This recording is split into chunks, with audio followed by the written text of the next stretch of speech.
The law of polarity states that there is an exact opposite to everything, hot and cold, dark and light, and there's just so many of them. And the more and more that I try to understand what all the universal laws are, the more and more I'm finding out who I am. So I am enjoying myself going through them and trying to understand how this works for reality.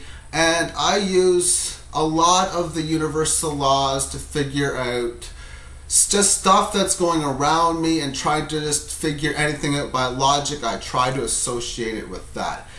Anyway, what the law of polarity states is that there is an opposite to everything. Hot and cold, light and dark, and I mean, you can go on forever about all of the different opposites.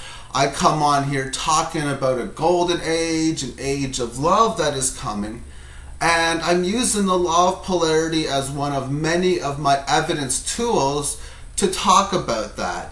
And that is because it seems the first half was that of a negative or a fear-based world, and the opposite of that is a positive or a love-based world. That's why I talk so much about this guaranteed universal law.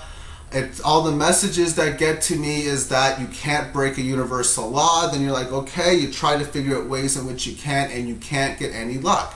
So that's why I've been living a lot of my life based on what the universal laws have to say, trying to understand them the best that I possibly can. And I got a long ways to go, but I think I'm doing very, very well. So the law of polarity says that there are opposites to everything. So now I'm consciously looking at my life and seeing what I did to create it using, say, the law of attraction. Because the one thing The Secret was really talking about is people focus on stuff that they don't want, and then boom, you get what you don't want. And I remember myself, and I look back at my past creations that I did in the living hell of 30 years that I went through. Now, I mean, it was fun and there was great moments along the way, but overall I look back and I was dwelling on all the bad things, stressing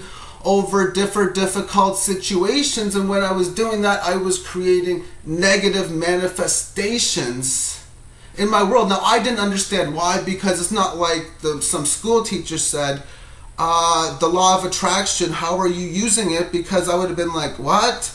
And then I would have been asking the universe what the law of attraction was. So I wasn't able to ask that to the universe until recently, a few years ago.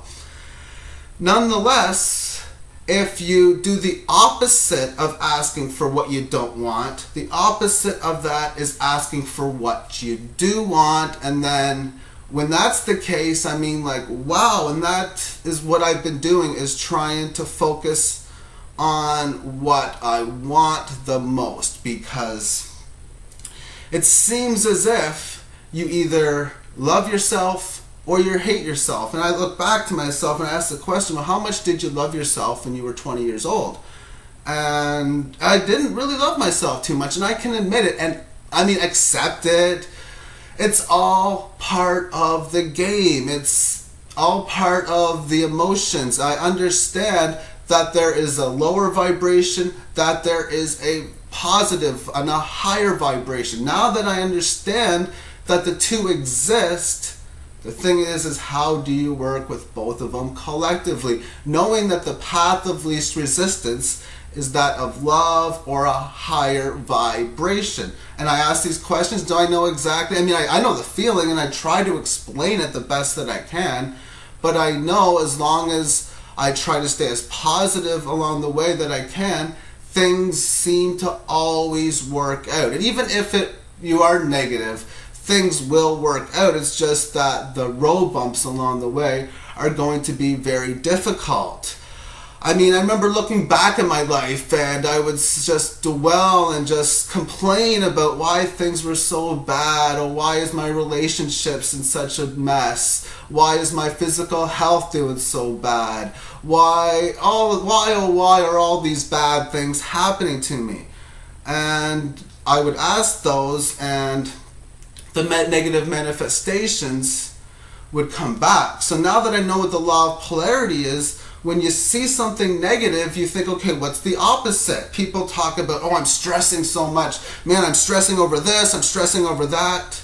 Okay, so now that I see that you're stressing, I know that you're using that lower vibration and you're going to be manifesting negative things.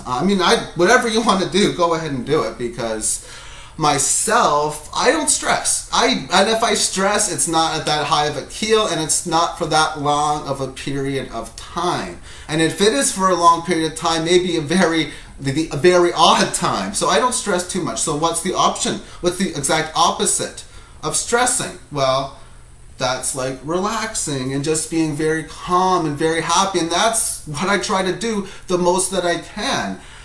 People say, well, you're dwelling on all of these bad things. You're dwelling on the fact that you've had all of these bad medical situations in the past, or this and that, you're dwelling. Okay, what's the negative, or what's the opposite of dwelling? And that's being ecstatic. I don't know, ecstatic is how I see it. Something exciting, joyful, and that is something that I incorporate in my life. I remember all the bad things I used to say to myself. It's like, oh my, and now I don't do that quite as often, and I look at the very few things that I said to myself that were amazing, and I do that a lot more, because when I got the moment, I just program my mind with self-hypnosis and whatever I can to say positive things. And I say to myself, I love me, I love me, I love me. I am a powerful creator. Whatever I want to feel, and I feel it, and I accept it. Am I going to want to say I hate myself? I used to, but not anymore. I'm at the point in my life now where I love the character of Hitler for who he was, because I accept that there has to be negative, there has to be positive. We gotta have them both. I accept that.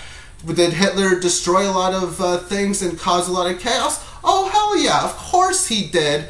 Do I agree with him, or would I do that? No way. But you know what? He was a very powerful, influential person, and that to me is something in which it's like, wow, he went out there, he did what he did, who he was supposed to be. That whole energy that you call Satan, or that some people call Satan. I don't believe in this red creature character like has been portrayed with that character. I see that as the lowest vibration, or that of lower frequency. And do I hate that energy? No, I love it. I love it. Now, that doesn't mean that I want to love it to go after it. No.